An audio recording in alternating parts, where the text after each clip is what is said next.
Sejam bem-vindos ao Tênis Verde, o podcast mais pseudocult do multiverso. Eu sou o Arthur. Eu sou a Nathalie. E vamos conversar sobre esse que era o filme que estávamos todos esperando. E se você não estava, é um problema seu, porque deveria estar esperando, que era um filme muito aguardado, dado que o primeiro foi Homem-Aranha através do Aranhaverso. Expectativas altas e o resultado a gente vai comentar mais a fundo com spoilers do que ele entregou, o que ele não entregou, o que ele deixou a desejar, já. E se é a sua primeira vez aqui no Tênis Verde, não deixa de acompanhar a gente nas redes sociais, pois estamos sempre produzindo conteúdo no TikTok, no Instagram, vídeos de curiosidades, indicações, enfim, segue a gente lá, @tênisverdecast.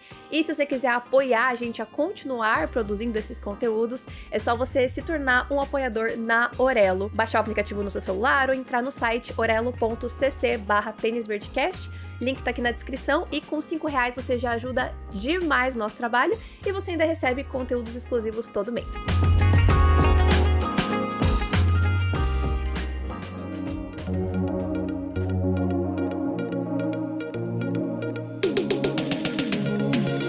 Antes da gente falar do segundo filme, precisamos voltar ali pro longínquo ano de 2018.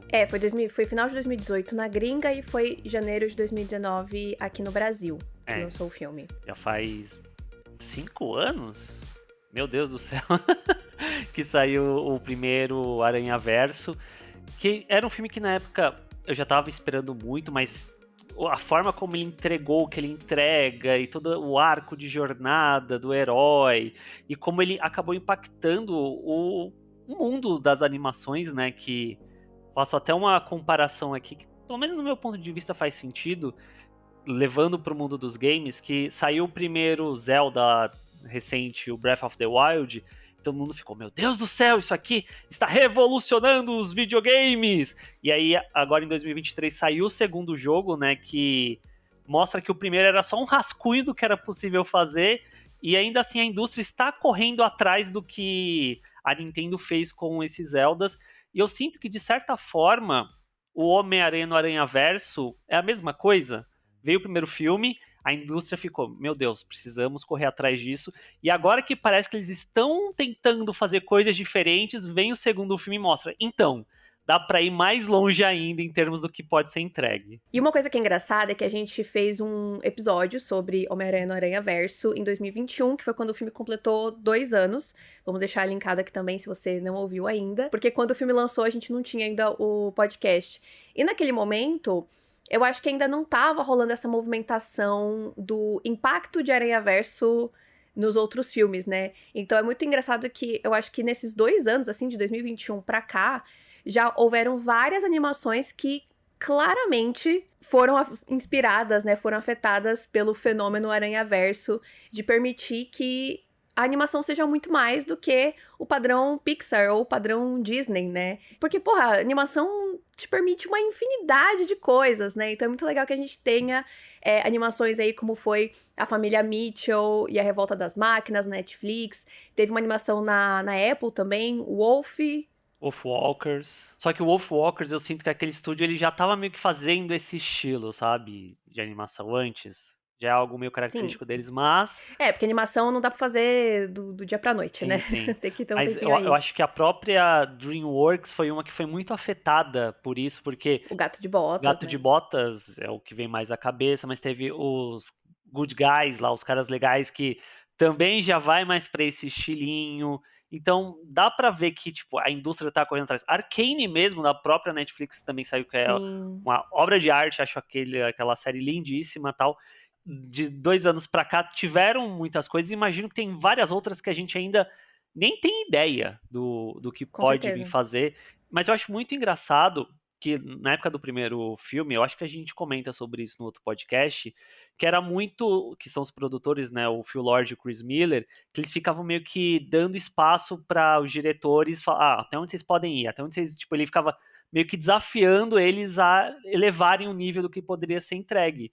E eu sinto que o segundo filme vai mais longe ainda nisso, e acaba sendo engraçado que você falou, a animação permite tudo. E eu acho que tanto o conceito de animação quanto o conceito de multiverso, eles estão muito ligados, porque vai tudo da criatividade dos envolvidos. Então, se você tem muita criatividade, você tem muita vazão para desenvolver isso, as possibilidades são basicamente infinitas do que você pode entregar, né? A gente vai de novo aqui falar mal sobre Multiverso da Loucura, porque não tem como deixar passar o quanto esse filme é decepcionante em tudo que propõe, né? E como tanto Tudo em Todo Lugar ao mesmo tempo no live action e Aranhaverso na animação mostram a infinidade realmente do multiverso e as infinitas possibilidades e tudo que dá pra brincar enfim, explorar nesses universos, né? E eu acho que realmente através do Aranhaverso, pega o que já foi introduzido no primeiro filme, que já era muito legal, né? Porque a gente já tinha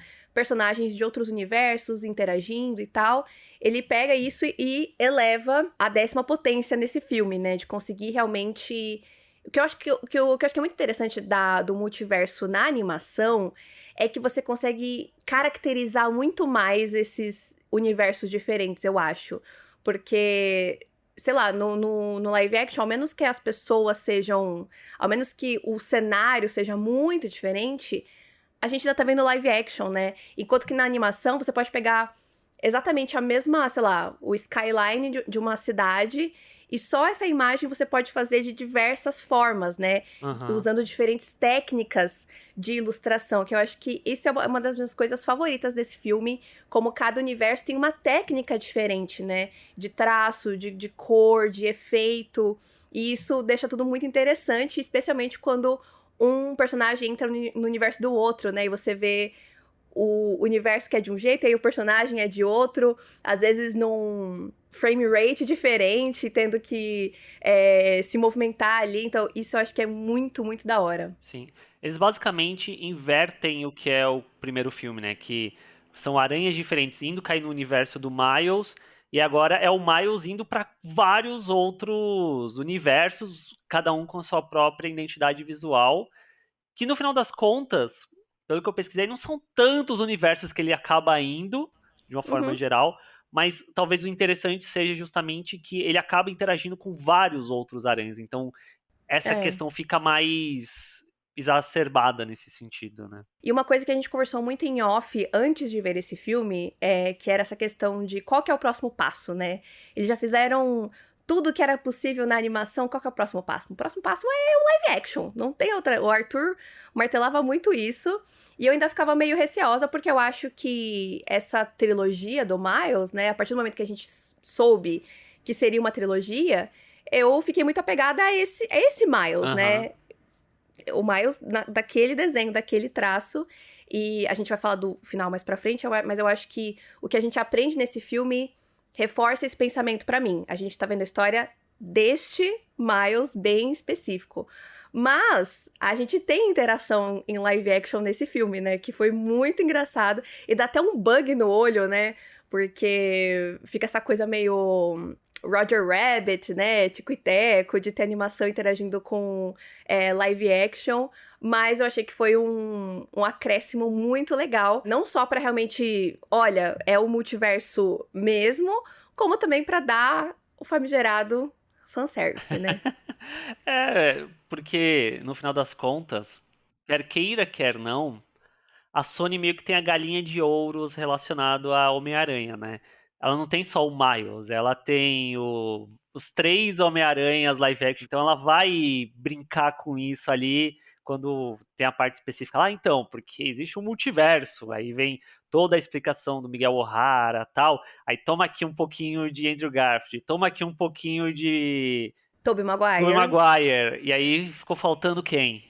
Mas Tom Holland, que é bom. O Homem da Nathalie. E já trago aqui que eu falei pra ela, se ele não apareceu nesse filme é porque ele vai aparecer no próximo. Vai ser no próximo. E não Tomara, duvidaria tomara. que com talvez importância maior. Eu acho que o mais próximo que a gente chega desse universo, né, desse Homem-Aranha, é o Gatuno live action que Sim. aparece, né? Que é o Donald Glover, que interpretou um personagem inicialmente aleatório ali, né, no De Volta ao Lar. É.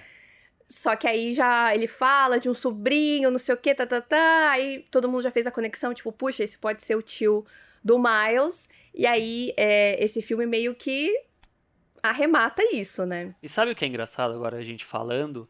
É que isso é quase que um prenúncio pro final do filme. Deles colocarem ali um gatuno, live action e tal.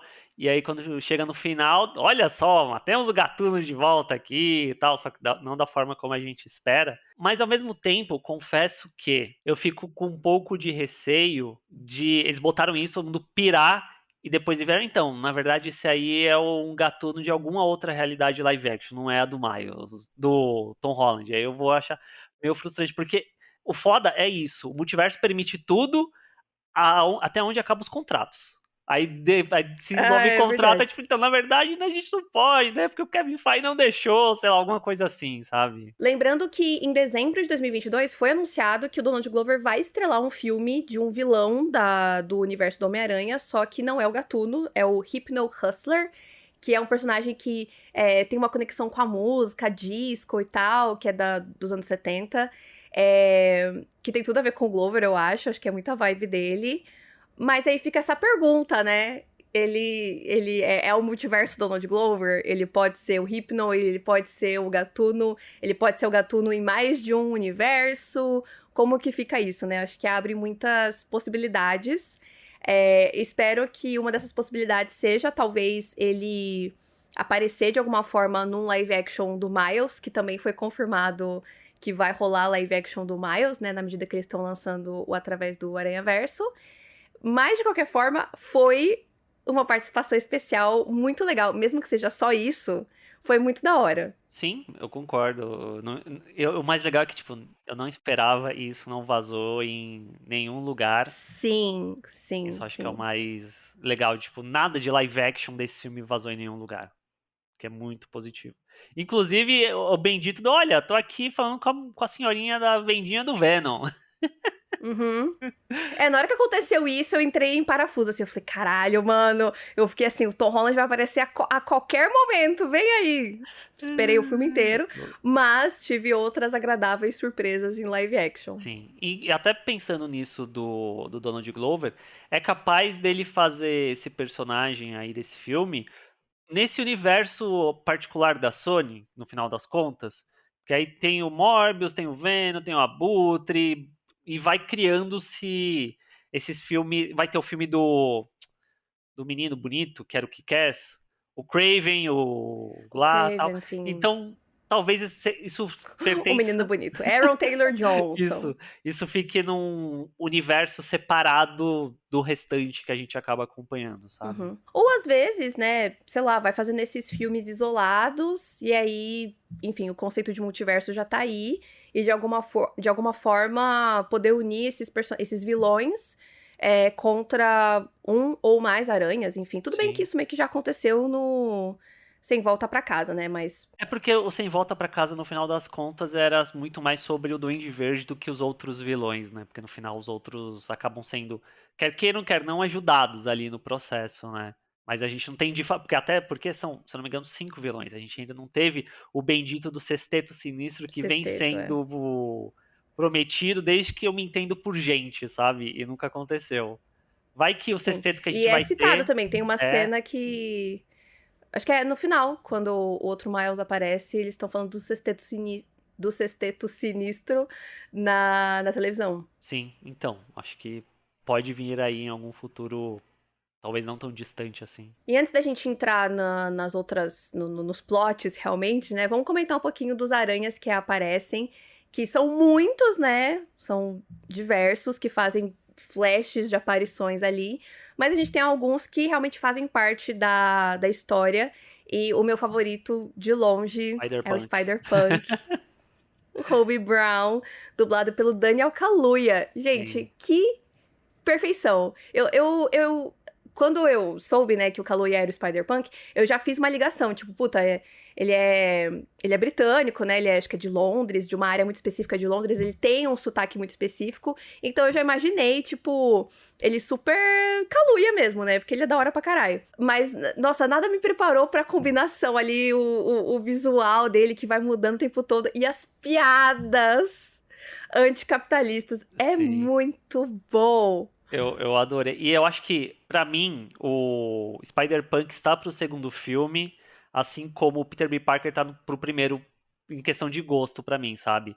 De ter um personagem muito incrível ali nessa história que você não esperava, tal. Eu acho que uma coisa que ajuda muito o Punk a se destacar do restante do filme, dos outros aranhas, é justamente não só por conta do estilo visual dele, que é meio colagem, né? Então isso já o destaca, mas principalmente o frame rate ser diferente. Tipo, ele parece descolado daquele universo, quase de uma forma proposital. Tipo, eu sou tão anti isso tudo que até na minha locomoção eu sou diferente de vocês, sabe? Exatamente, eu vou estar num ritmo diferente, eu vou estar sempre mudando constantemente, né? Ele até brinca uma hora que ele é contra a consistência, né? Sim. Então isso tem muito a ver com essa personalidade do personagem, é E se incrível. eu E não na me hora que ele engano, tirou a touca, ele tirou a máscara, eu falei, meu Deus, que incrível! se eu não me engano, posso estar falando merda aqui se eu tiver, me desculpem, mas essa questão dele ser de Londres e ser contra o sistema, e tudo mais, é muito engraçado, porque Londres é uma das cidades que tem mais vigilância do mundo, tipo, tem câmera em tudo quanto é canto, você é constantemente vigiado.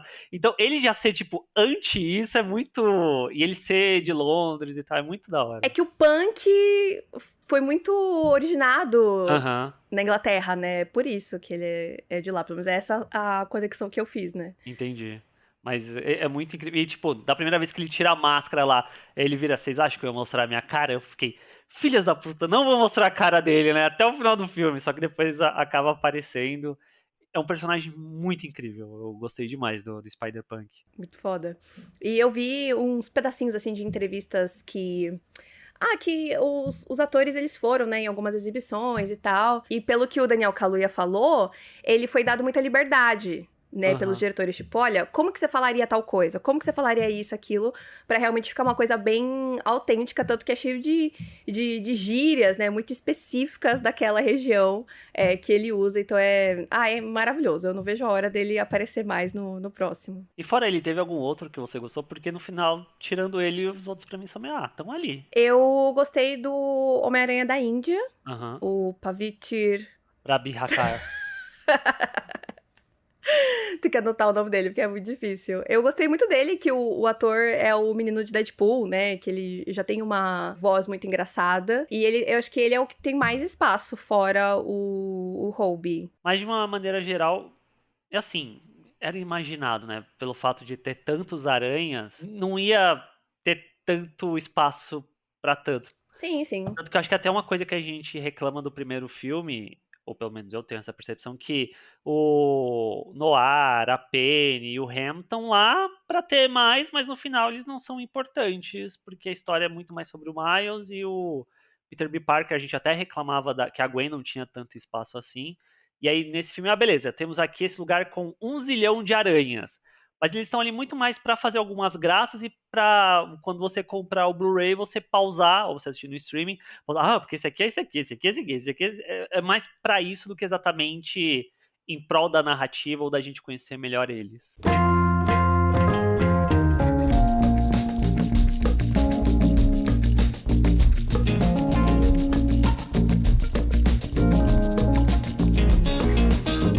Mas em compensação, né? A gente queria mais Gwen e acho que tivemos. Na hora que o filme começou, e já começou com a voz dela, eu já tava assim, meio emocionada. E aí na hora que foi andando, tipo, eu tava vivendo o meu melhor momento, assim, tipo, eu adoro o Miles, mas eu queria tanto mais da Gwen e me entregaram assim, tipo, meia hora, eu acho, sei lá, do filme, né? Do começo do filme. Aham.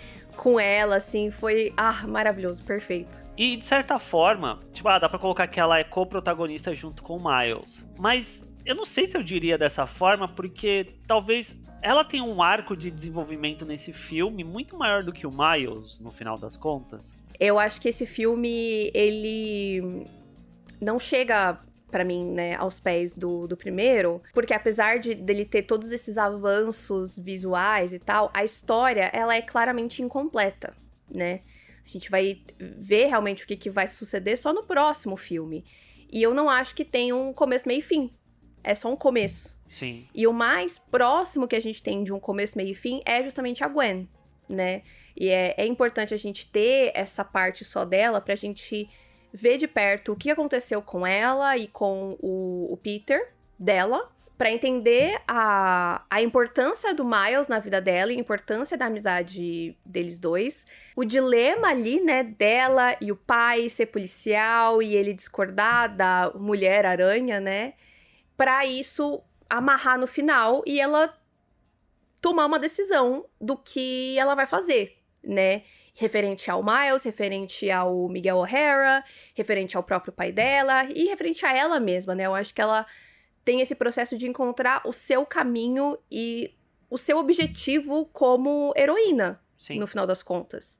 Enquanto que a trajetória do Miles, ela é to be continued, né? Como aparece no final, ela não terminou ainda. Sim, eu diria que a do Miles meio que tá só começando, né? Não é exatamente. Beleza, a gente vem, é carregado do que tem o primeiro filme, mas o primeiro. Talvez a trilogia como um todo acabe se tornando uma grande história de origem do Miles quanto personagem que ele é. Mas o primeiro filme é muito a história de origem clássica de um herói. E aí o segundo é, beleza, eu sou um herói há um ano, mas pra onde eu vou daqui pra frente? E meio que fica só nisso relacionado ao Miles. Enquanto que a Gwen tem um arco muito mais definido nesse sentido.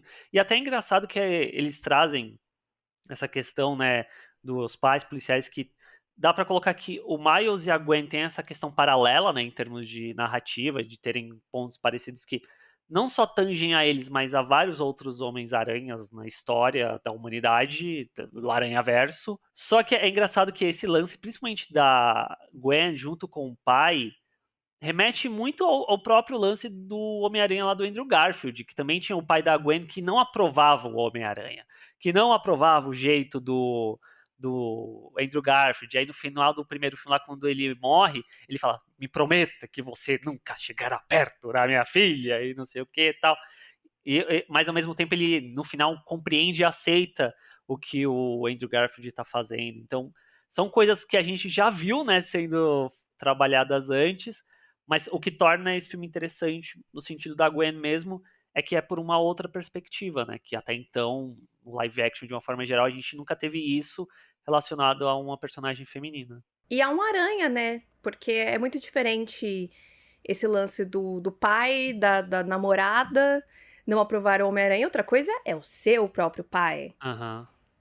E você tá tentando fazer o bem, mas a pessoa não tá enxergando, acha que você é uma ameaça, acha que você matou o seu melhor amigo e tal. Então é um conflito muito grande, né? E eu acho que dá pra entender por que que a Gwen não fala. Até porque no momento que ela fala pro pai, tipo, olha, sou eu, ele ainda assim fala que vai prender ela, né? É porque esse é o conflito original de todo Homem-Aranha, né? Que tem toda essa questão de que a identidade secreta pro live action chegou a um ponto que meio que foda-se, a gente tem que mostrar a cara do ator, então não tem como esconder. Mas pro caso do Homem-Aranha mesmo, tipo, tem todo esse lance, eu mostro ou não mostro uma identidade e tal, que é um outro ponto que eles criam, né, em paralelo da Gwen com o Miles, disso de eu tenho que esconder quem eu sou pra proteger as pessoas que eu amo, mas ao mesmo tempo eu estou mentindo para as Mas pra pessoas que se eu amo. proteger. Mas eu acho que no caso deles dois é pra se proteger também. Porque eu acho que o Miles, ele, pelo que ele fala depois no filme, né? Ele tinha medo da reação dos pais. Sim. Só que aí ele foi prolongando, prolongando, prolongando. E aí era medo da reação dos pais e medo da reação dos pais de saber que ele mentiu por um ano. E não só a reação de falar que ele é o Homem-Aranha, né? Porque o pai do Miles também não curtiu o outro Homem-Aranha. Ele não curtiu o Peter do primeiro filme, né? Aham. Então já fica essa coisa, esse receio de falar e tal. E como no final das contas, esse é o grande erro dos dois. Porque é claro que a Gwen é muito complicada ali quando ela fala pro pai dela, né? Mas talvez se ela tivesse ficado e não fugido, ela teria já se reconciliado com o pai mais cedo do que só lá no final do filme quando ela volta, né? Porque ele claramente se arrependeu. Mas ela não ficou pra isso, porque ela entra em colapso, ela fala, meu Deus, eu não sei como lidar com isso, né? Eu não sei como consertar isso.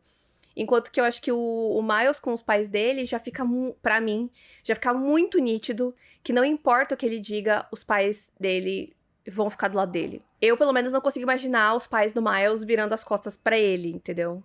Quando ele contasse. Eu talvez sim, talvez não, mas é aquilo que a moça lá do começo, a senhorinha do começo do filme fala pra mãe do Miles, né? Tipo, você sabe que ele tá mentindo pra você.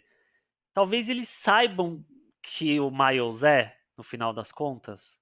Aquilo de Ou desconfie, instinto, né? instinto de pai, instinto de mãe que sabe ali a verdade, mas não vou falar nada até essa pessoa que eu pus no mundo vir falar que fez isso. Ou às Talvez. vezes é um medo também, né? Porque eu acho que eles sabem o quanto o Homem-Aranha se arrisca. Dito isso, eu acho que o universo da Gwen é muito interessante também. Eu acho que vale mencionar isso aqui. E eu já tinha, antes de ver o filme, eu tinha visto a Hailey Steinfeld, que dubla a Gwen, comentando numa entrevista que ela tava falando, na verdade, sobre o lance do visual, que sempre quando ela ia gravar alguma coisa, ou que ela via alguma coisa, os caras sempre falavam, tipo, olha, não tá finalizado, não sei o quê. E ela sempre, mas gente, tá incrível isso aqui. Tipo, pra ela tava sempre lindo, mesmo não finalizado. E aí ela citava que o universo da Gwen, as cores iam mudando de acordo com a emoção. E eu fiquei com isso na cabeça, né? Mas vendo o filme é gritante, assim, né? Não é nenhuma coisa tipo, você tem que perceber. Tipo, no filme eles deixam bem claro isso. E uma das minhas cenas favoritas é quando ela tá discutindo com o pai ali no começo e tá tudo azul, azul, azul. E aí na hora que ela abraça o pai, começa a ficar rosa, assim, em Rosa. volta deles. Eu achei a coisa mais linda. Muito, muito bonito mesmo. Meio aquarelado, assim, né? Em alguns momentos o traço não tá nem finalizado direito e ele é muito volátil, né? Esse universo dela. Tipo, cada frame parece que tá de um jeito, Sim, as sim. cores e tal. Eu acho que do filme como um todo, a cena que eu acho mais linda é a que abre o filme, dela tocando e aí tendo flashback, tipo, tendo recap do que aconteceu, tal, e ela brava, e aí tem uma cena muito particular que eu não sei por que que me pegou tanto, que depois que ela briga assim, que ela vai pegar a bolsa pra ir embora, e a câmera dá uma mudança de ângulo assim que eu fiquei, caralho, velho. Isso aqui é live action, isso daqui não é animação não costuma fazer esse tipo de enquadramento, sabe? E aí ela andando pela cidade e a forma como ela entra, ela tá andando, de repente ela já tá no metrô, sem corte. É uma coisa linda. Que, inclusive, tem até uma outra coisa dentro desse filme que eu achei deslumbrante, visualmente falando, é como ele. Não brinca a palavra que eu quero usar, mas ele usa muito a questão de reflexos. Tipo, ela pensa no Miles, tem o reflexo dele na Sim. janela. Ela se olha, tá se olhando ali na janela, ela tá como Gwen, mas ela tá olhando o reflexo da Mulher-Aranha. Isso é muito constante no filme, sabe? Eu acho que é um detalhe muito lindo nesse sentido. E o que ele representa também, né, pros personagens. Esse início todo da Gwen, eles poderiam cortar isso fora do, do filme e fazer um curta que pra mim é surreal de bom, assim, era tudo que eu queria da personagem e é muito redondinha, muito legal ver ela em ação também, ela realmente em ação. E aí fica super interessante também quando o abutre que surge lá não é o abutre dela, e é um abutre muito diferente, né? E é muito inteligente como eles colocam as anotações, assim, né? Sim. Como se fosse um projeto realmente do Da Vinci. Muito foda, e tudo isso misturado, sabe? Maravilhoso. Acho que uma das minhas cenas de ação favoritas é essa do universo da Gwen. Eu acho que é muito da hora. Sim, porque a do Clímax, ela é legal, do Clímax lá com um zilhão de aranhas e tal, mas é bizarro Chega uma falar hora que ela isso, fica. é bizarro falar isso, mas ela é normal. Eu acho que chega uma hora que ela fica meio. Eu fiquei anestesiada. A gente. É bom pontuar, a gente já viu o filme duas vezes, então a gente já maturou ele um pouco mais.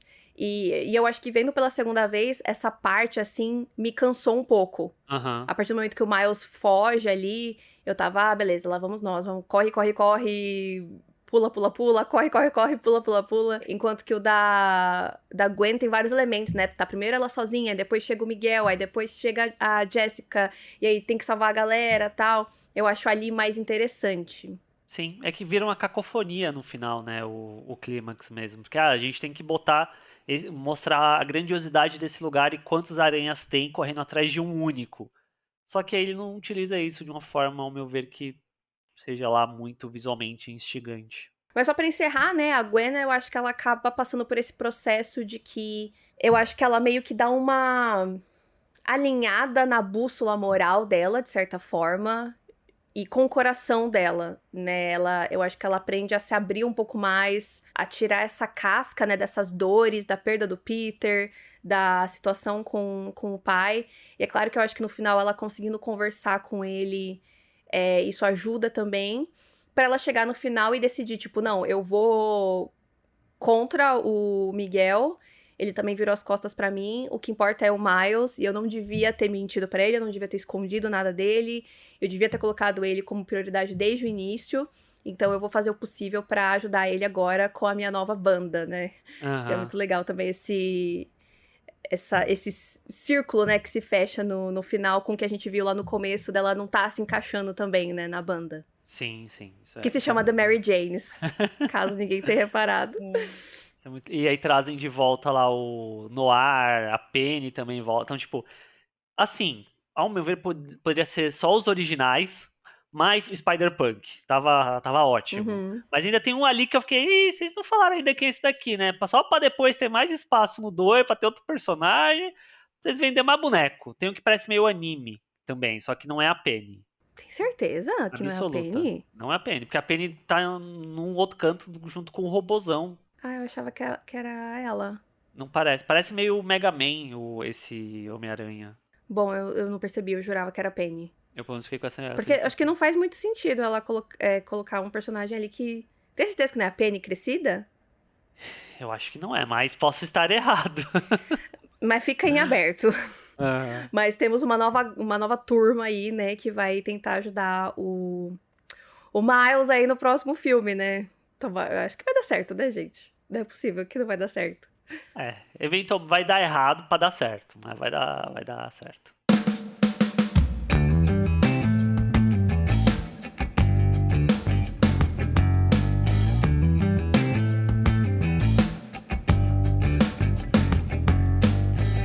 E falando no homem, falando no Miles, o Miles tá aí um ano sendo Homem-Aranha, está crescendo, tendo o problema de todo Homem-Aranha também, que é lidar com a vida pessoal e a vida de herói, a vida de estudante e guardar o segredo de ser Homem-Aranha. E no começo do filme a gente vê que, beleza, os pais estão lá com a. Tem um nome essa profissão dessa pessoa que fica lá aconselhando o futuro das crianças que vão fazer Eu não faculdade, o sei. que é que seja. Conselheira da escola, sei lá, whatever. Pode ser isso. Porque tem todo o lance no primeiro filme, né, lá da professora dar o trabalho pro Miles, né, de tipo, e aí? Quais são as grandes expectativas e tal? Que, inclusive, esse é um ponto também que é referente a todos os Homens-Aranhas, mas a gente ainda não teve a bendita da frase sendo dita em nenhum momento pro Miles. Tal qual o Tom Holland só escuta isso no terceiro filme da Tia May, e a gente não vê isso nem no primeiro nem no segundo filme, no terceiro filme vai vir aí com grandes poderes, vem grandes responsabilidades proferida por alguém. Medo, já que a Tia May teve que falar pro Tom Holland morrendo, né? E aí, vou relacionado ao Miles, né? O começo do filme tá. Beleza, eu tenho que ir lá, ir pra essa reunião, só que eu vou passar aqui na bodeguinha pra pegar o lanchinho, e aparece o vilão do filme, ou um dos vilões do filme, como quiser pontuar, que é o Mancha, né? O Spot. Que ele surge meio que como esse vilão da semana inicialmente, que o Homem-Aranha não leva muito a sério, o Miles tá ali na zoeira tal, e isso, por consequência, acaba incomodando o Spot, né? Que tipo, como assim você vai me tratar como um vilão qualquer, sendo que eu só existo por sua causa? Basicamente um bagulho meio Batman. O Batman existe para combater os vilões ou os vilões surgem por conta do Batman para manter o nível de insanidade, né? E aí volta-se lá pro primeiro filme, que esse filme, inclusive, ele tem muito essa questão de fazer ligações com o primeiro, né? De fazer ciclos e tal, coisas que existiam no primeiro, tem explicações aqui. E o relacionado ao esporte é isso. Ele era um cara que trabalhava ali, aí quando o Miles foi desligar a máquina, ele tomou um blast na cara e virou o Mancha. E ele que trouxe um ponto importante, né? Ele que trouxe a aranha que picou o Miles, né? De Sim. outra dimensão pra essa. Inclusive, quando a gente tava revendo o primeiro filme, a Nathalie falou: essa aranha aí, 42, não sei o que. Não tem explicação, né?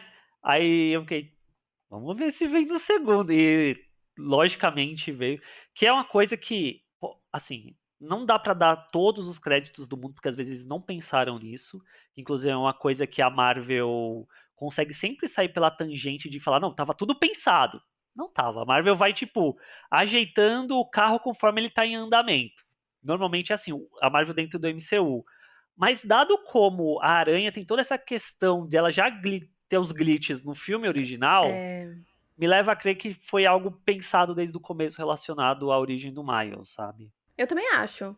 É que o bom é que, assim, eu acho que é que fica essa pista Existe, pra mas não trás, é necessário. mas o filme, Aham. ele fecha sozinho. Isso não é muito relevante pra aquele momento. Então, eu acho que eles quiseram realmente ver se eles conseguiam fazer uma sequência, deixou essa pistinha ali, mas fechou a história pra, tipo, se não der, tá Tá tudo tudo certo. bem. Se der, beleza, a gente tem de onde partir. Mas, relacionado ao Miles através do Aranhaverso, tem essa questão, né? Tipo, ele sente falta dos amigos e tal. Eu não sinto que isso é bem colocado no começo do filme. Também Beleza, acho que tem o não. lance dele desenhar a Gwen 1 zilhão de vezes, mas você fica muito, pelo menos pra mim, ficou muito mais a sensação de ele tá com a paixão nela forte, tipo, tá Tudo crushado bem que na. ele faz um mural com todos, né? Sim, sim. Mas eu acho que talvez.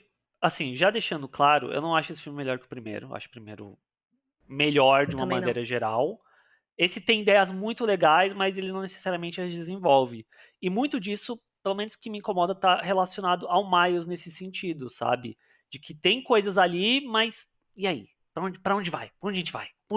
E não vai muito pra muito lugar. E essa questão dele sentir falta dos amigos, eu acho que é um desses pontos, sabe? Porque a gente acompanha ali, beleza, ele fez o mural, tá ali ajudando o pai nas coisas como o Homem-Aranha, mas é muito pouco que a gente tem no final das contas da vida dele. E aí É, pra é tudo que embasar, né, esse é, sentimento. é tudo questão de escolhas. Tivemos mais da Gwen, mas por consequência tivemos menos do Miles nesse sentido. Sim. Não tem muito o que fazer. E aí, beleza, a Gwen vem, eles têm lá a cena que eles, eu sinto que eles tentaram de alguma forma emular a cena lá do primeiro filme da cidade de cabeça para baixo, só que aqui eles fazem com os dois sentados e conversando, que tem um tom um pouco diferente nesse sentido, né? E aí a Gwen vai lá pro rolê dela, ele conversa com os pais e com a mãe fala: "Vai lá, filho". Aí ele vai atrás e aí ele vai atrás da Gwen nessa gana, nessa necessidade de por que eu não faço parte dessa sociedade de aranhas aí e não posso dar rolê com os meus amigos que estão em outros universos que nunca vieram me visitar. Que inclusive já abro aqui, que é uma outra coisa que me incomoda, que a gente não viu isso também, tipo, dele ficar, putz, a Gwen eu acho que é a única que talvez fique um pouco mais evidente, mas a questão do Peter B. Parker me dói o coração que o personagem não aparece tanto no filme. E beleza, não era um filme exatamente sobre ele nesse sentido. Mas aí quando mais fala, por que vocês não foram me visitar? Vocês sabem o que estava acontecendo. Falta a carga emocional construída para ter esse impacto dele se sentir traído em algum sentido. Porque quando ele fala isso, a única coisa que eu penso é, pô, mas eles são teus amigos, cara. Sabe? Para mim não tem drama em torno disso, exatamente. É, poderiam ter mostrado ele se sentindo sozinho, né? Isso me lembrou muito Harry Potter, Aham. do quarto pro quinto, né? Que a gente sempre começa os livros de Harry Potter com o Harry na casa dos tios, né? Passando o verão e tal. E no quinto livro, a gente vê o verão dele, ele completamente sozinho, ele não recebe carta de ninguém e ele puto, sabe? Chateado Sim. pra caramba, realmente se sentindo isolado de todo mundo, deixado de lado, preocupado com o que tá acontecendo. Então acho que poderiam ter feito algo nesse sentido, né? Se eu não me engano, até no segundo livro tem isso também, né? Que o Dobby fica meio que escondendo as cartas que os amigos mandaram pra ele tentar Sim. desistir de voltar pra Hogwarts e tal. Uhum. Então É faltou que um nesse pouco momento isso. o Harry ainda tá tipo, putz, que triste, né? Eu acho que Aham. talvez a gente nem era tão amigo assim. No quinto ele tá tipo, mano, que, sabe? Tipo, Voldemort voltou e eu tô aqui, Sim, sim. ninguém fala comigo, o que que eu faço, sabe? É muito desesperador, assim. E isso é o tom que dá pro personagem e ele tem várias atitudes que envolvem de novo essa dor, né? Então eu acho que Aham. o Miles precisava disso, da gente ver como que tava a vida dele, porque por exemplo, ele fala dos amigos, né? Que ele sente falta dos outros aranhas. Mas também ele tem o cara lá que ele divide o quarto, né? Na escola. E é só isso? Ele não É. tem nenhuma outra unidade de amigo? Ele nunca. Porque quando ele. No Esse cara começo já do não é primeiro tão filme. amigo, pelo que a gente entende. Exatamente. Exatamente. Então ele não tem nenhum amigo. Mas ele já teve, porque quando ele vai mudar de escola, ele tá justamente chateado que ele vai se distanciar das pessoas ali que ele conhece, todo mundo cumprimenta ele e tal. E aí, todo mundo sumiu, ninguém fala com ele, então fica muito fica esse furo aí, né, de tipo, o que que é a vida do Miles de verdade agora, e se é só o fato dele ser o Homem-Aranha que afetou isso, né? Ele tá tão ocupado Aham. em ser o Homem-Aranha que ele. Mas ele poderia ter, por exemplo, alguém tentando chamar ele pra fazer um rolê e ele, ai, puta, não posso, não sei o que, sabe? Sim. Alguma coisa assim. Mas eu acho que também o lance dele querer ir e tal tem muito a ver com o fato do Mancha estar muito conectado a ele, né? Ele percebe que o Mancha tá fazendo é pra poder ficar mais forte, é pra ir atrás dele. Então eu acho que ele também puxa um pouco essa responsabilidade de eu tenho que resolver isso, esse é o meu vilão, além dessas outras coisas. Pra mim, o fato do Mancha ser o vilão dele é muito mais forte no final das contas. É um motivo muito mais forte do que o. Ai, eu sinto falta dos meus amigos. Ele sente um fomo ali, né? De. Ai, tem uma sociedade de aranhas, eu não faço parte. Mas, como esse lance dos amigos não foi bem trabalhado, isso perde força, né? Então, eu concordaria com isso se o filme soubesse dosar bem. Porque, sei lá, da metade, um pouco mais da metade pra frente, que o Mancha desaparece, parece que essa história perde peso também. O Mancha, tô aqui com o poder, vem atrás de mim, e desaparece. Aí a gente vai pra todo o rolê com o Miguel O'Hara, todo o rolê na Sociedade dos Aranhas. E aí parece que a história pausa essa questão do Miles com o Mancha, pra desenvolver a questão dele ver esse lugar. Será que eu vou ganhar o bracelete? Não, você ganhou uma pulseirinha, não é um bracelete. E aí todos os Uhum. Homem-Aranha se juntando. Aí parece que a história deixa o Mancha de lado pra se focar no Miguel O'Hara. Mas o que eu tava querendo dizer era que era a motivação do Miles pra se jogar naquele buraco lá que ele não sabia nem onde ia dar, entendeu? Eu acho que seria um pouco das duas coisas.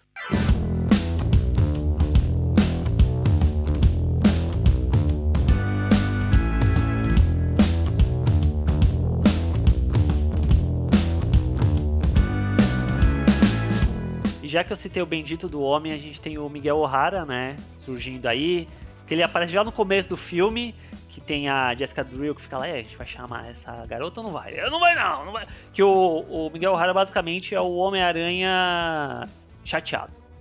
Eu ia falar o emo, mas o emo é o Ben Reilly lá, que tá sempre sofrendo pelos cantos, que aparece lá em alguns momentos. E ele, até o Peter B. Parker zoa, né? Tipo, o Homem-Aranha tem que ser engraçado, tem que fazer piada, e você é todo serião e tal. Porque tem toda a questão do multiverso que parte dele, né? Que é a ceninha pós-créditos lá do primeiro filme, que ele cria lá o dispositivo para viajar e recrutar Homens-Aranhas para fazer parte dessa sociedade. Porque toda a questão existe o multiverso dos Homens-Aranhas, o Aranha-Verso, que traz toda a questão de novo da Marvel, multiverso, tá até aqui nas anotações, e as semelhanças com a TVA do Loki, né? Tipo, a gente tem que manter isso aqui o mais alinhado possível, porque qualquer coisa pode colapsar e destruir um universo. Tal qual o TVA que tinha que ficar lá podando variantes e coisas para evitar do multiverso sair do controle. E aí o Miguel O'Hara tem essa necessidade por conta que ele já meio que causou um problema no universo no qual ele não pertencia, que fez o universo ser destruído, que aí cara, eu acho tão decepcionante o MCU de uma forma geral nesse sentido, porque eles trazem o conceito que existe na história, que é o tal do cânone, das coisas que precisam acontecer e tal, que sempre quando vai ter adaptação de qualquer merda, né, a pessoa fala, não, mas no quadrinho é assim, então tem que ser assim no live action também, blá, blá, blá, blá, blá. Eles meio que abraçam isso pra dentro da história, né, de tipo, todos os Homens-Aranhas têm eventos canônicos que não podem deixar de acontecer. A morte do tio Ben, a morte da Gwen, são coisas que precisam acontecer para formar os Homens-Aranhas. Desgraças, né? As desgraças da vida do Peter Parker. Basicamente. E aí, qualquer coisa que fuja disso pode fazer aquele universo deixar de existir, porque aquilo precisa acontecer. E aí, nessa questão toda, temos o Miles que surge como uma anomalia, ou como o Miguel fala, né? É uma palavra meio estranha, anomalia. A anomalia original, né? A primeira anomalia de todas, porque basicamente volta a questão da aranha, né? Que a aranha que picou o Miles não era para estar naquele universo, e aí, por consequência, o universo que deixou de ter a aranha deixou de ter o seu Homem-Aranha para proteger aquele universo, aquele mundo e tudo mais. Então, agora que você falou do lance do Miguel O'Hara e que tinha a cena pós-crédito, eu acho que confirma mais ainda que eles sabiam exatamente pra onde que eles queriam seguir pros próximos filmes, né? Eu tinha esquecido que tinha a cena, né? Então, eu acho que reforça o quanto eles queriam contar essa história desse jeito. O Miguel, que por sinal tá maravilhoso, né? O Oscar Isaac dublando ele, incrível, com o sotaquinho ali, latino no fundo, e de vez em quando soltando umas palavras em espanhol e tal. Ele é um personagem que eu fiquei rapidamente de saco cheio, porque Então ele é acertou o insuportável. propósito, eu acho que é pra ser Nossa, isso mesmo. ele é bem insuportável. E é muito surpreendente como parece que as pessoas só se tocam do comportamento dele quando já é tarde demais, entendeu? Aham. No final que todo mundo fica tipo, nossa, né, que bad vibe, né? Nossa, será que a gente deveria fazer isso? Porra, mano, vocês são tudo Homem-Aranha, cara! Acorda, galera! Que é isso? E eu acho que só mexe realmente ali quando a Gwen tá indo embora, que ela fala, a gente deveria ser os caras legais. Porque é dito várias vezes durante o filme, né? De sempre ter alguém questionando se o Miguel é realmente um Homem-Aranha, se ele é realmente um herói, se ele é realmente um mocinho. Porque ele age de formas muito questionáveis, né? E até no Letterboxd, quando você entra no filme, a frase em destaque, né? O slogan do filme é como você usa a máscara que importa. Que eu acho que pra mim, diz muito sobre as diferenças, né, do Miguel pro Miles e pra outros aranhas, né?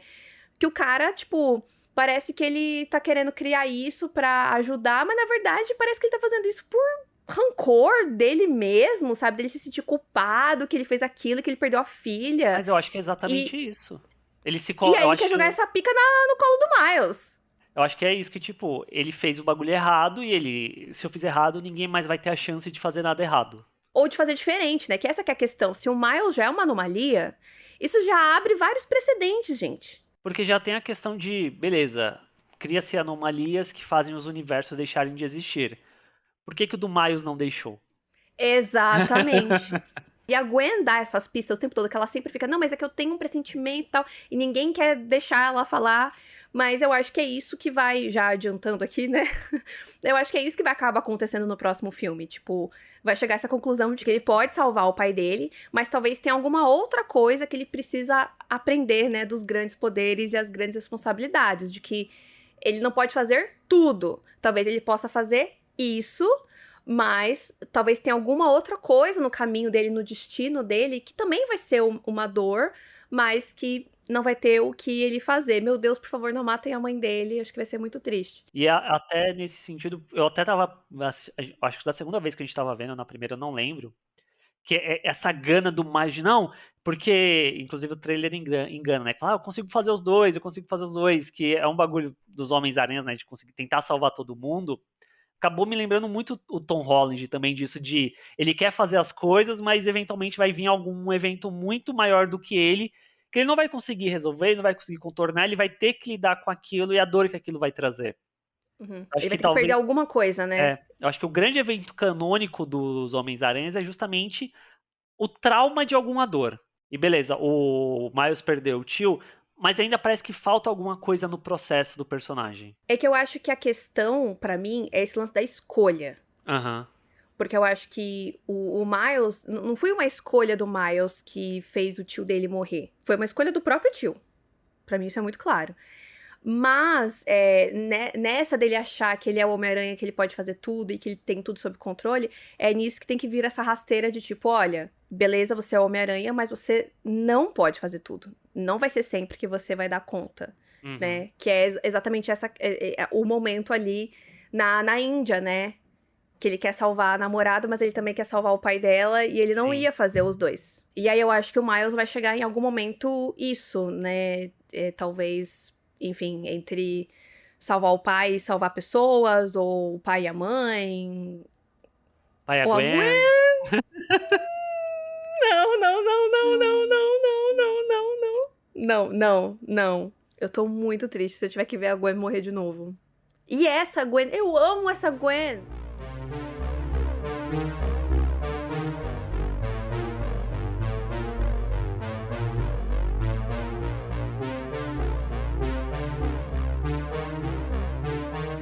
Mas aí, né, quando o Miles descobre tudo isso, tem aquele puta drama, né?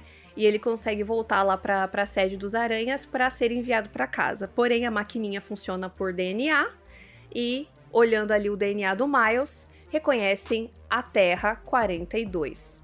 E esse é um outro ponto que, infelizmente, não funcionou pra mim no filme, porque pra mim, na primeira assistida, já tava muito Sim. claro o que ia acontecer. Então, só ficou arrastando esse suspense de se ele. Porque De onde ele tá o por lance tempo era, tipo, desnecessário. tem a máquina lá, a máquina vai de volta pra casa, que lê lá e manda você de volta. Só que eles colocam a porra de um take da máquina colocando lá, Universo 42. Aí, tipo, Já isso ficou claro. entrega. Não precisava disso. Tipo, eles falam isso num determinado momento do filme e deveria ser o suficiente. Tipo, daqui pra frente a gente não precisa falar isso de novo. Se você lembrou lá atrás, você sabe pra onde ele tá indo. Se você não lembrou, você vai ser surpreendido. Eu acho que se eles não tivessem mostrado, poderia passar essa impressão de que ele tá indo pra casa, porque a gente ainda não entendeu. Porque assim, uma coisa é que a aranha que picou ele é de um outro universo, outra coisa é o DNA dele. A aranha mudou o DNA dele, Sim. por que ele não fica. Mas ele não. Mas ele faz parte do universo dele, da 1610, eu acho que é a terra dele. É. Ele não fica glitchando lá, ele fica glitchando na 42. Então isso tem que ver o mecanismo que a máquina usa para reconhecer, na verdade. Porque ele faz parte de outra terra. Mas a aranha que picou ele, não. São coisas diferentes, ao meu ver. Então, talvez a máquina tenha lido a aranha. Exato. Só que a gente não sabe o que a máquina lê. Então, se eles não tivessem mostrado, a gente, ali no decorrer do filme, eu ia achar, beleza, ele tá indo pra casa, estão lendo o DNA dele é da Terra X, não da Terra 42. Só que eles mostram lá, 42. Eu falei, caralho, mano, ele não vai pra casa, ele vai pra Terra da aranha. É. E aí fica esse suspense, ai meu Deus, não sei o que, e a Gwen chega e o pai, e eu, gente, eu já sei onde ele tá, me conta logo. Eu achei muito ruim, acho que eles poderiam ter cortado esse take da tela ali pra realmente ficar um suspense, né? Aham. Mas de qualquer forma, é muito interessante todo o lance de ele chega em casa, conversa com a mãe. Ali já dá pra perceber que não é, inclusive, da segunda vez eu reparei do lance do casaco dele, né? Que ele usa o casaco vermelho e na hora que ele bota, tá o roxinho. Você fica, olha aí, até aí já Não, mas tava. na hora que mostra a mãe dele de perto, a mãe dele tem um olho castanho, nessa terra ela tá com olho verde. Tem Ai, várias, tem um monte de. Gente, assim, pra mim tá. Entende porque pra mim foi desesperador? Porque entendi. tinha muitas pistas, sabe? O quarto é muito diferente. A janela atrás dele é completamente diferente da janela que a Gwen tá. A janela que ela tá aberta, a janela que eles estão lá tá fechada, tem uma cortininha.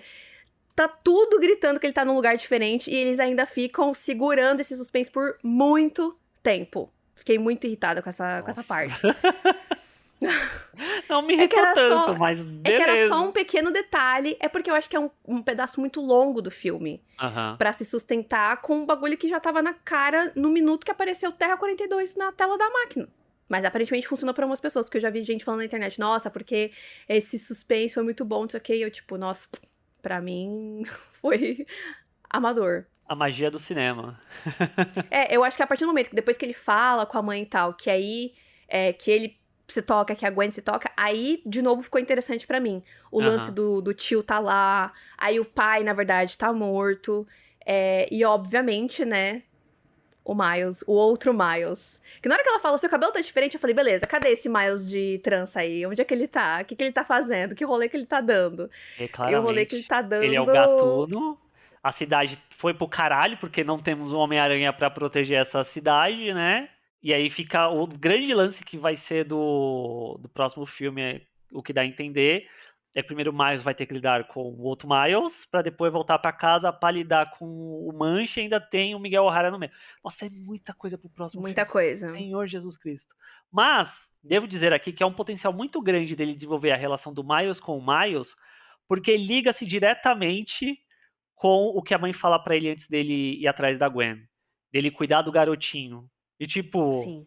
eu acho que vai ser essa jornada dele trazer esse Miles Gatuno pro lado bom de novo, sabe? E beleza, esse universo perdeu o Homem-Aranha dele, Mas ele vai ter esse Miles Gatuno como herói, então. Ah, você acha que esse Miles pode virar Sim, um herói? eu acho que sim. Uhum. Que Que eu acho que o Miles, como que a gente vai descrever, né? Miles original. O Miles original, ele pode ser para esse Miles gatuno o que o Peter foi pra ele. Foi pro Miles original, né? Esse lugar de esperança, de você consegue, de você tem potencial. Mas também é muito interessante isso, né? A série What If da Marvel sempre foi um negócio que eu achei muito da hora, que é isso. Uma pequena escolha, uma pequena mudança cria toda uma outra história. E como esse Miles aqui claramente rolou um impacto muito grande na vida dele, né? Não sei se foi exatamente a perda do pai, ou enfim, que outras situações aconteceram na vida dele que levaram ele para esse lugar, né? De ter que ir para uma vida de crime e tal. O que tem muito a ver com a vida real, né? No Sim, final eu das acho contas, as que pessoas têm que fazer escolhas. E às vezes as escolhas são feitas por você também, né? talvez a coisa mais interessante do Miles nesse filme tá no subtexto disso, de escolhas e talvez até mesmo do ambiente em que você viva, como ele te impacta também. Uhum. Tipo, esse Miles Gatuno, ele perdeu a figura paterna, que era o policial, tal, ele recorre para a figura do tio, que pelo que a gente entende já na Terra original foi para um caminho não tão bom assim, e aí o Miles se espelha nisso, o Miles Gatuno no caso, né, e segue por esse caminho também. As referências que você tem ali, né? E Sim, até falando nisso, é muito interessante que no primeiro filme, o Miles, ele tá muito fugindo da escola, né? Da sim. Visions. Porque ele não se sente bem lá, porque não é o lugar dele e tal. E como nesse filme ele já abraçou muito isso, que ele quer ir pra Princeton, que é uma Aham. puta faculdade. E ele quer estudar numa escola boa, e ele quer estudar o lance de outras realidades, não sei o quê, outras dimensões. Então é muito legal como ele realmente abraçou isso. E até parte do discurso da mãe dele também envolve isso, né? Não deixe ninguém achar que você não pertence nos lugares que você estiver. E isso se conecta tanto com a vida normal, né, dele, quanto a vida aranha, que o Miguel fala na cara dele. Você não deveria existir, você não tinha que estar aqui e tal. E ele, não, eu sou o Homem-Aranha, eu tô Sim. aqui, e E, isso não vai, faz parte de e mim. ninguém vai falar pra mim o que, que eu tenho que fazer. Tipo, eu vou escolher o que eu tenho que fazer. Exatamente. Então isso é muito foda de ver, apesar do filme não ter exatamente um grande arco pro Miles, eu acho que é muito legal de ver esse crescimento do personagem, de dele se apropriar da vida dele, de quem ele é e do que ele acredita. Isso é muito bonito e como isso com certeza vai impactar, espero, né, no outro Miles. E aí talvez até explorar muito melhor essas coisas que a gente falou, né? No próximo filme, da gente realmente ter espaço pra conhecer o Miles Gatuno e entender o que que levou ele pra esse lugar e tal. E ver os dois, provavelmente se confrontando, né? Brigando, mas talvez conversando também, Uhum. né? Porque eu acho que é. E aí que isso que é o mais incrível, né? Você tem um multiverso pra trabalhar várias coisas, e o filme encontra ainda espaço pra trabalhar essa questão de espelho narrativo, né? De é o mesmo personagem que levou caminhos diferentes, e onde que eles vão se encontrar no meio disso Uhum. tudo? Isso pode ser muito promissor pra além do Aranhaverso, que vai ser o terceiro filme. E é isso, gente. Gostamos? Gostamos? Amamos? Amamos. Melhor que o primeiro? Não é melhor que o primeiro. Acho que talvez esse seja o consenso. Talvez, digo até mais, esse filme cresça mais pra mim conforme for passando o tempo, eu for reassistindo. Talvez tendo o próximo ele Era isso que eu ia falar. crie uma coisa melhor na narrativa Eu como um acho que a partir do todo. momento que a gente ter a história completa, talvez a gente olhe para esse de uma forma diferente. Mas enquanto esse filme for uma parte de uma história, ele perde ponto pra mim, porque fica com uma sensação de tipo, puxa, é um gancho muito foda. Eu Sim. fiquei maluca quando apareceu o outro Miles. Mas Sabe o isso que me torna lembrou? esse um filme fechado? Não torna, né? Me lembrou, eu não sei se você assistiu, você tem a ref, talvez você, não, não é spoiler, mas é um bagulho muito antigo. Me lembrou o final de Volta pro Futuro 2, que termina num gancho, você fica, meu Deus! Ah! E aí é só o terceiro que vai vir pra terminar a história, sabe? Nesse Eu não assisti sentido. De Volta pro Futuro, gente. Peço desculpa a todos.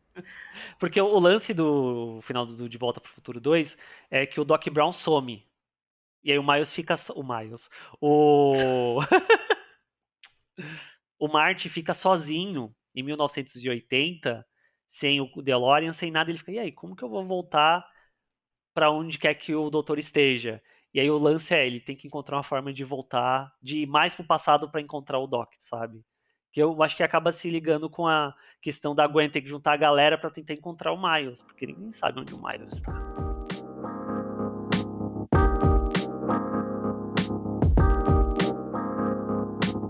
Mas é isso, né? Vamos aguardar março de 2024 pra saber como que essa história termina. Se o Tom Holland vai aparecer, se não vai aparecer, se até lá a gente já vai saber quem vai ser o Miles em live action ou não, se isso vai estar no filme ou não, enfim, infinitas possibilidades.